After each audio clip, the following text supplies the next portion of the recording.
很多家長、老師都會問，為什麼孩子明明有眼睇，卻總是看漏重點，跟不上活動，做功課慢半拍？其實問題往往不在專注，而是觀察力。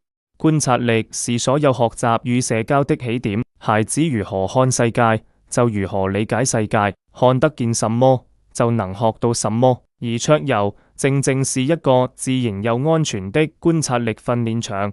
在一局桌遊裏，孩子要讀圖像、找線索、跟蹤細節、過濾干擾，這些都是實實在在的大腦工作。當他們懂得看得更清、看得更準，他們在閱讀、數學、與人合作，甚至應對變化的能力也會同步提升。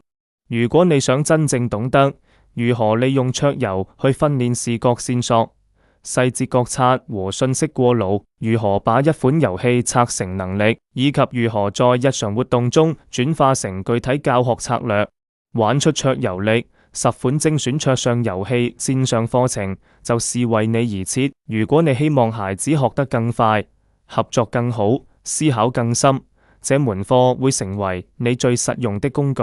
立即加入，讓玩成為真正的學習起點。